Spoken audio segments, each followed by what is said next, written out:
Sanggar Cerita mempersembahkan Sabda Pandita Ratu.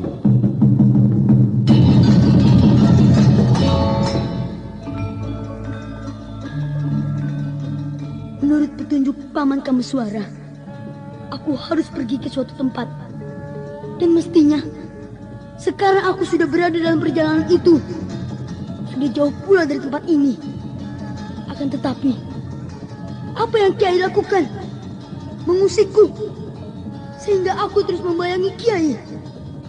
Dan ternyata benar, Kiai bermaksud buruk di tempat ini. Gila, demit. Seorang resiko misuh, orang patut. Oh, jadi kau telah memata-mataiku, anak kecil? Iya. Dengan tidak tedeng aling-aling itu, aku akui Kiai. Maka aku tahu semuanya. Aku tahu. Apa pula yang kau lakukan dengan muridmu yang bernama Damar Taun, yang memiliki Raja Durga di tangan kirinya itu.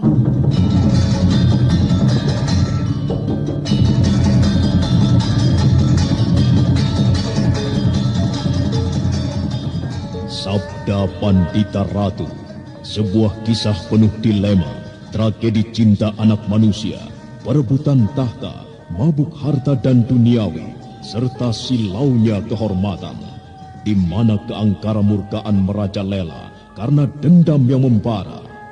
Kisah ini berlatar belakang berdirinya Singasari. Ken Arok, dialah pemuda yang merekuk pahit getirnya kehidupan. Namun sebenarnya, dialah yang harus melaksanakan sabda-sabdanya. Perjalanan sengsaranya adalah awal untuk meraih keberhasilan, untuk menuju kejayaannya di saat Singasari berdiri. Apakah cita-citamu itu, Kenombang? Aku ingin mengubah nasibku. Aku bosan dengan kehidupanku selama ini yang terlunta-lunta, akrab dalam pelukan kemelaratan. Kadangkala aku berangan-angan, aku adalah seorang istri dari Patih. Bahkan lebih gila lagi, aku berangan-angan, andai kata aku adalah seorang permaisuri, maka akan terhapus semua masa silamku. Terhapus lenyap, tidak bersisa semua kenangan buruk yang kumiliki. Itulah cita-citaku, Kakang Ken Arok. Bagaimana dengan kau, Kakang? Aku ingin menjadi seorang raja.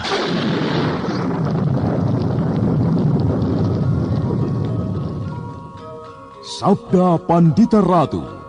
Naskah ditulis oleh Pondra Swasti Langit, diolah oleh Agung Bahrodi, didukung oleh artis-artis terkemuka Ferry Fadli, Eli Ermawati, M. Abud, Ivone Rose, dan lain-lain. Teknik dan montase Ibing Arifin, dengan sutradara Dian Pertiwi. Sabda Pandita Ratu dalam episode ke-16 ini dengan judul Duka Luka Bumi Blambangan.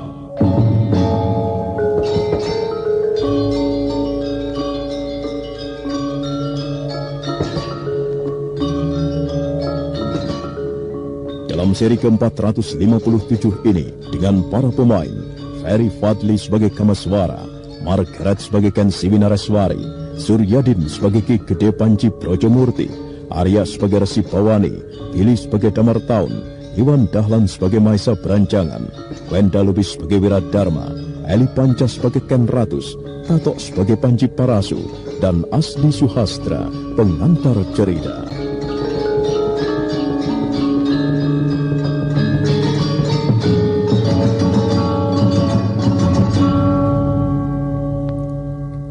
Pemuda yang bernama Damar Taun itu nampak termangu.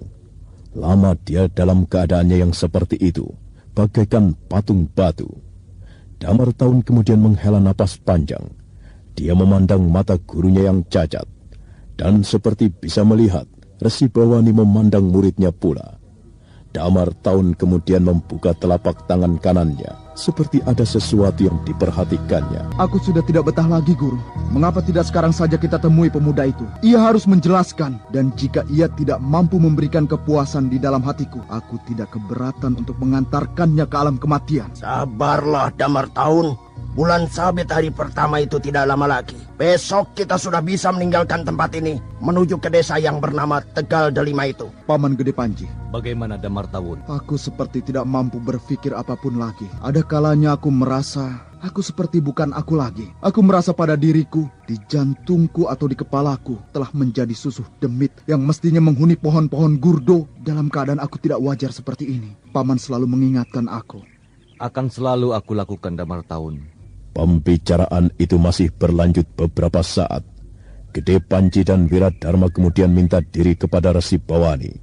Damar Tahun yang nampaknya menyimpan masalah itu mengantarkan mereka hingga ke halaman depan. Bersabarlah, Damar Tawun. Persoalanmu akan segera menjadi jelas. Akan tetapi, rasanya aku sudah tidak sabar lagi, Paman.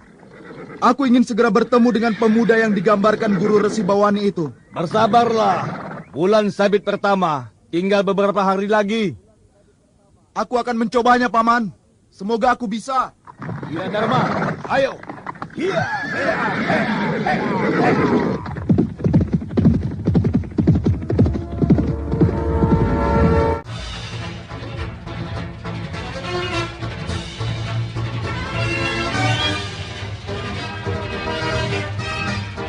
Dua ekor kuda itu kemudian berderap meninggalkan rumah itu, membawa Ki Gede Panji dan Wiradharma entah kemana. Sedangkan Damar Tahun tetap memandang kuda itu berderap menjauh, meninggalkan debu yang mengepul tebal. Sementara matahari yang semula berada di atas kepala telah bergulir ke arah barat. Damar Tahun membuka dua tangannya yang mengepal. Diperhatikannya telapak tangannya, dan sesuatu kemudian menjadi renungannya.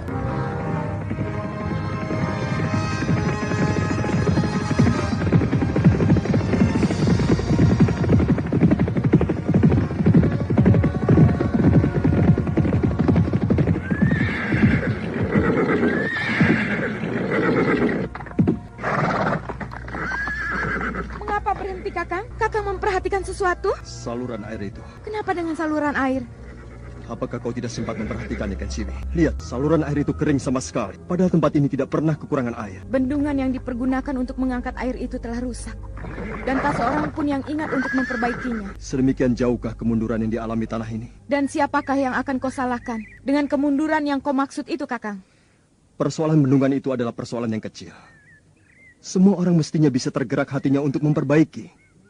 Pada saat tempat ini baru saja dijarah oleh bencana. Siapakah yang sempat memikirkan hal yang sesederhana ini, Kakang? Sementara kesedihan tengah mencengkram dengan kuatnya. Oh, maaf, Kakang. Aku minta Kakang mau merenungkan lebih jauh lagi. Sebenarnya lah, apa yang dikatakan oleh Kensiwi Nareswari, mau tidak mau harus diakui oleh Kamaswara. Bencana yang baru setahun lewat, hadirnya kabut setan yang menebar nyanyian kematian, tak terhitung jumlahnya itu, membekas entah sampai kapan. Seperti inilah wujud Belambangan sekarang ini, Kakang. Jika Kakang berkeliling sampai di batas Laut Utara, Kakang akan melihat keadaan yang tidak jauh berbeda. Apalagi di daerah yang berdekatan dengan sumber bencana jatuhnya kabut setan itu, keadaan lebih parah lagi. Orang-orang yang tidak mampu melupakan malapetaka yang menimpa keluarganya, dengan mudah akan terperosok dalam keadaan yang telah Kakang lihat, perjudian atau mabuk-mabukan. Karena dengan perjudian itu atau dengan mabuk-mabukan itu, mereka bisa melupakan barang sejenak kepedihan mereka. Tetapi mereka tidak boleh dibiarkan larut dalam keadaan itu. Ya, Kakang benar. Bahkan Kakang Mahisa Beranjangan juga mengatakan demikian. Dengan demikian, Kakang Kameswara sekarang bisa melihat bahwa untuk sebuah saluran air yang rusak atau bendungan yang dada, bahkan Kakang Beranjangan sendiri tidak sempat mengatasinya. Karena sedemikian banyak masalah yang timbul di tempat ini. Baiklah, kau benar. Aku sekarang bisa mengerti, Kensiwi. Ayo, kita lanjutkan perjalanan.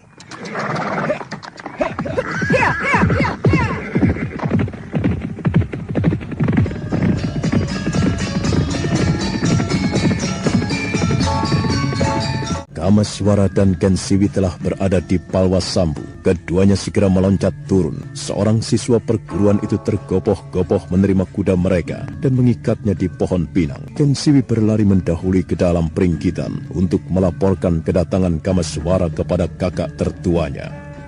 Sementara dari samping rumah, nampak Panji Parasu datang tergopoh-gopoh mendekati Kamaswara.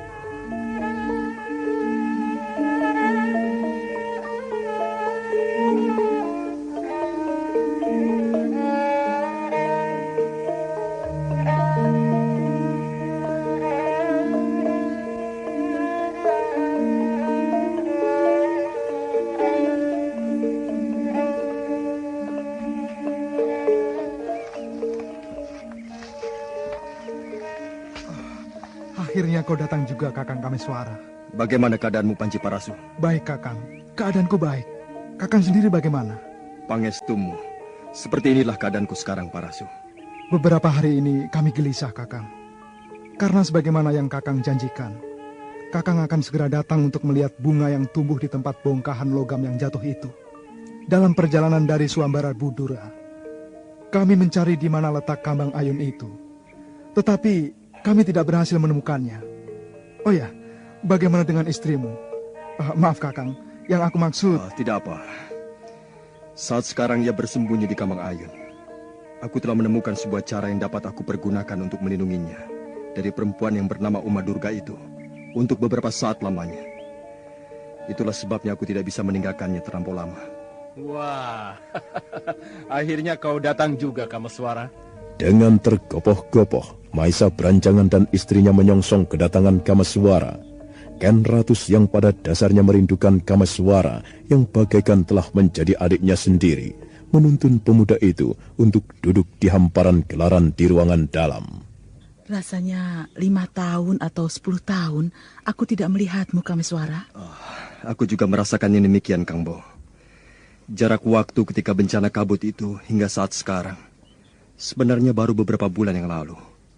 Akan tetapi aku merasakannya telah lama sekali. Aku tidak melihat Rastri dan suaminya. Kemana mereka? Mereka telah memiliki rumah sendiri, Kamaswara. Mereka membangun rumah di ujung jalan itu. Syukurlah. Dan Kakang serta Kang Boratus tentunya akan segera menjadi seorang kakek dan nenek, bukan? Iya, aku mengharapkan demikian, Kamaswara. Akan tetapi nampaknya belum. Tanpa harus hadirnya seorang cucu, Kameswara, aku merasa kakakmu itu telah menjadi seorang kakek. Dan aku sendiri seorang perempuan tua, nenek-nenek. Akan lengkap kebahagiaan Rahastri Kandi serta Kakang sekeluarga jika Hyang Batara Agung memberikan momongan kepadanya. Tiada habis-habisnya aku selalu berdoa, Kameswara. Semoga Rahastri Kandi segera mendapatkan keturunan. Dan bagaimana dengan kalian berdua, Kensiwi dan Panji Parasu? Sebenarnya aku sudah siap. Tetapi Kakang Panji Parasu yang malah belum siap. Apakah tidak terbalik itu? Mereka telah menjadi suami istri, Kamaswara. Baru 3 pekan yang lalu, aku telah meresmikan perkawinan mereka. Bukan main. Wah, selamat. Selamat, Kensiwi. Selamat, Panji Parasu. Hatiku semakin tenang sekarang. Tenang dan tidak cemas lagi dengan masa depan perguruan pesanggaran. Apa yang kau maksud dengan masa depan perguruan pesanggaran? Nampaknya kita harus memulai berbicara hal-hal yang penting, Kakang. Iya. Untuk sementara waktu, aku tidak mungkin berada di tempat ini dalam waktu panjang dan tidak terbatas. Barangkali Kakang sudah mendengar masalah apa sebenarnya yang sedang aku hadapi. Iya. Tentang anakmu yang diburu-buru oleh titisan Durga atau orang dari masa silam itu. Itu bukan? Benar. Dan itu nampaknya akan menyita perhatianku. Aku tidak mungkin berada di pesanggaran. Nah, apa salahnya jika aku meminta kepada Panji Parasu atas nama istrinya untuk memimpin perguruan pesanggaran? Apa yang kau katakan adalah pengulangan dari apa yang pernah aku katakan, Kamaswara. Aku pernah mempunyai gagasan seperti itu. Aku pernah meminta kepada mereka untuk memimpin perguruan pesanggaran. Sebuah tugas yang aku rasakan sangat berat, Kakang Maisa Beranjangan. Aku tidak sanggup. Seorang pimpinan perguruan haruslah mempunyai jiwa seorang pemimpin. Harus pula memiliki ilmu kanuragan yang menjadi ciri khas dari perguruan itu sendiri. Sedangkan aku Aku tidak merasa memiliki itu semuanya. Dan bagaimana dengan kau, Kensiwi? Aku tidak sanggup, Kakang. Tugas itu terlampau berat. Aku menggarisbawahi. Ilmu kanuragan yang aku miliki nyaris tidak jauh berbeda dengan yang dikuasai oleh para siswa perguruan yang telah menuntut ilmu selama 10 tahun di perguruan. Lalu apa yang aku andalkan?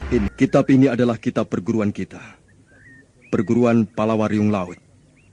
Aku telah berhasil mendapatkannya kembali setelah sekian lama hilang. Dicuri oleh paman Paraji Gading. Oh, bagaimana kau dapatkan itu, Kamaswara? Aku menemukannya di Teluk Pangpang. Bocah Pradata yang telah membunuh paman Haryo Panumping tewas ditelan keganasan kabut itu. Yang tersisa hanya onggokan tulang belulangnya. Aku mengenali dari ciri-ciri tubuhnya. Orang itu adalah bocah Pradata. Ternyata benar. Aku temukan kitab pusaka ini di dalam pakaiannya. Kau tidak bisa menolak lagi, Panji Parasu. Panji Parasu akhirnya tidak bisa menolak lagi karena Kamaswara benar-benar memintanya untuk membantu mengatasi kemelut yang timbul. Beberapa saat pembicaraan mereka masih terpusat pada hal-hal yang harus dilakukan oleh Panji Parasu yang akan menjadi pimpinan perguruan pesanggaran untuk sementara. Kamaswara kemudian menceritakan pula dengan selengkapnya tentang apa yang sedang dihadapi anak lelakinya, Parameswara. Semuanya mendengarkannya dengan seksama.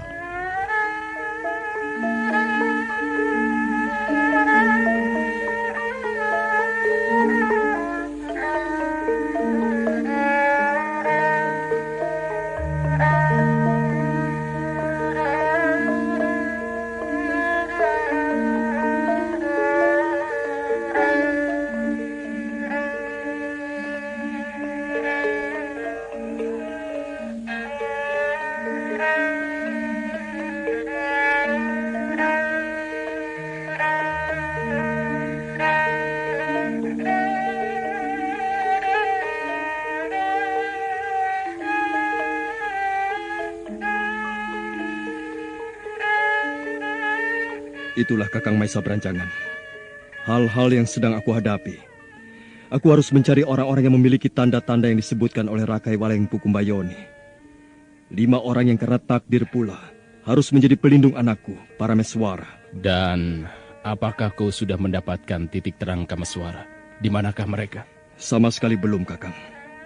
Aku tinggalkan Pinaka dan anaknya di dalam goa di balik air terjun Kamang Ayun itu. Aku telah memberikan sebuah perlindungan untuk sementara yang dapat menutupi keberadaannya dari pelacakan Uma Durga yang seolah selalu mampu mengikuti di mana ia berada. Namun itu tidak mungkin lama. Aku harus segera kembali. Aku sempatkan datang kemari untuk melihat kembang Wijaya Kusuma. Bagaimana dengan kembang itu?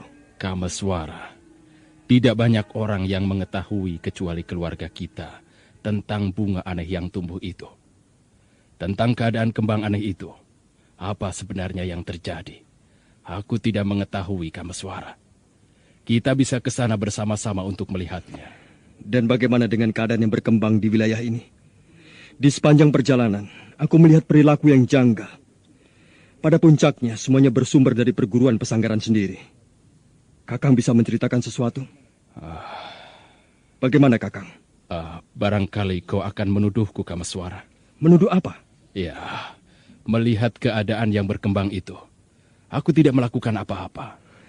Sebenarnya lah, Kakang. Di samping Kakang mempunyai tanggung jawab mengendalikan perguruan Palwasambu milik Kakang sendiri. Namun Kakang adalah putra Ki Ageng. Kakang mempunyai pengaruh untuk mengendalikan para murid perguruan pesanggaran jika Kakang mau. Namun nampaknya Kakang dengan sengaja membiarkan apa yang terjadi itu. Kakang membiarkan perkembangan yang terjadi di pesanggaran. Benarkah dugaan ini? Kakang Kamaswara, bukankah sudah aku katakan, Kakang tidak bisa menyalahkan Kakang Mahisa Berancangan. Perkembangan yang terjadi adalah akibat dari keadaan yang melatar belakanginya. Kematian ayah, Ki Ageng, kematian Paman Haryo Panumping, bencana kabut setan itu. Itu penyebabnya. Aku bisa mengerti hal itu, Kensiwi. Tetapi setidak-tidaknya Kakang Mahisa Berancangan masih mampu mengendalikan para siswa perguruan. Kamaswara benar, Kensiwi. Seharusnya aku bisa mengatasi penyimpangan yang terjadi di perguruan pesanggaran. Akan tetapi jika aku tidak melakukannya, sebenarnya lah ada sesuatu yang menjadi penyebabnya. Apakah itu, Kakang? Ada sebuah peristiwa yang aku alami. Peristiwa itu tidak aku ceritakan kepada siapapun. Baik kepada istriku sendiri, kepada Rahastri Kandi, atau Ken Siwi. Tidak ada yang aku beritahu. Persoalan apa Kakang Maisa Berancangan? Biasanya, kakakmu tidak pernah merahasiakan sesuatu kepadaku, Kameswara. Tentu ada sebabnya. Iya, memang ada sebabnya. Aku telah kalah janji, dan aku sedang memenuhi janjiku. Namun sekarang aku memutuskan untuk menceritakan kejadian itu kepada kalian semua. Aku justru bersalah jika membiarkan keadaan yang berkembang di wilayah Blambangan ini berlarut-larut. Kakang Kameswara, kapan kau datang, Kakang?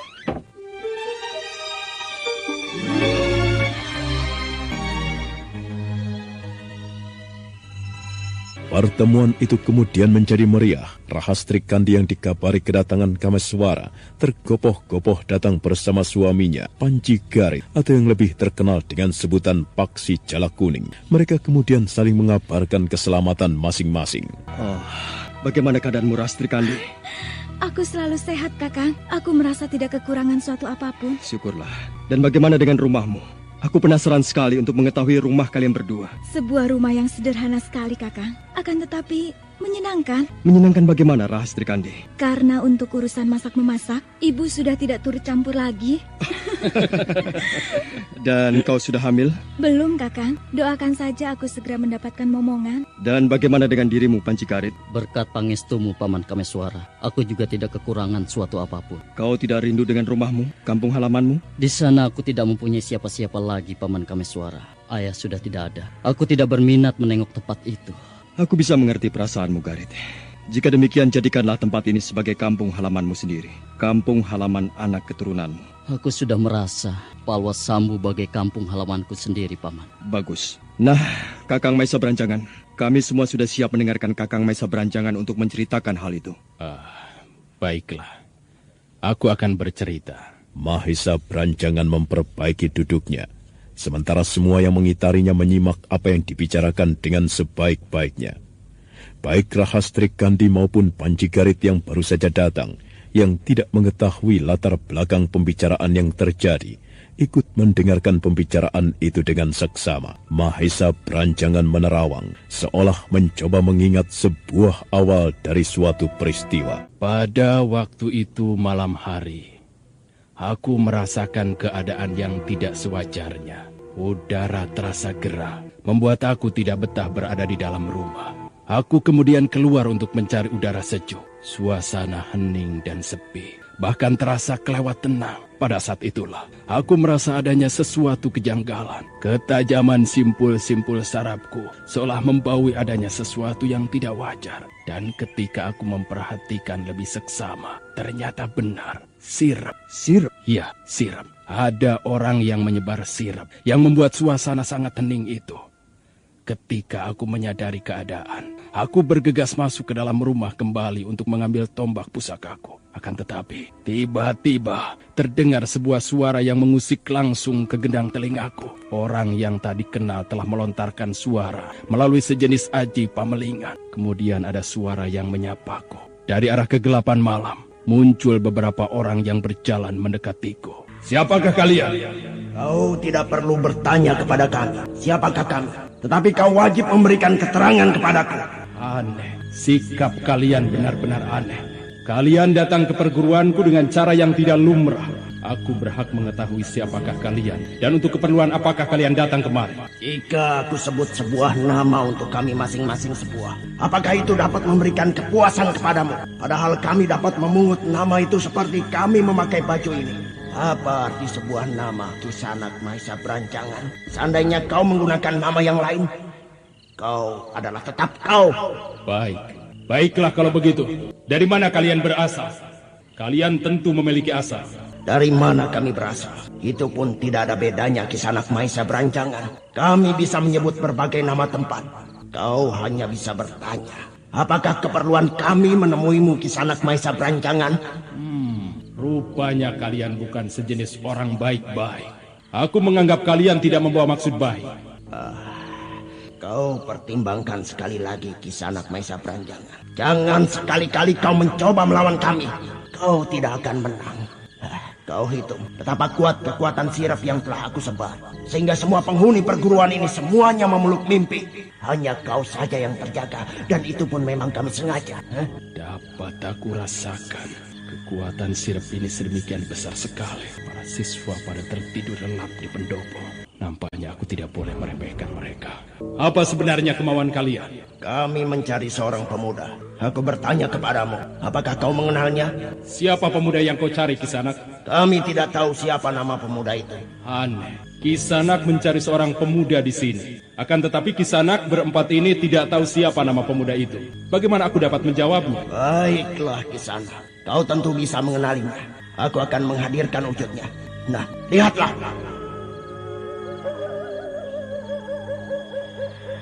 Jantung Mahesa Pranjangan bagaikan berhenti berdegup ketika melihat orang itu mengipaskan tangannya. Asap seperti mengepul, tidak diketahui dari mana asalnya. Dan asap yang semula tidak keruan wujudnya itu semakin lama membentuk wujud seorang manusia. Mahesa Pranjangan benar-benar terperanjat. Saudara pendengar, untuk mengetahui jawabannya, ikutilah kelanjutan kisah ini dalam seri berikutnya. Sampai jumpa.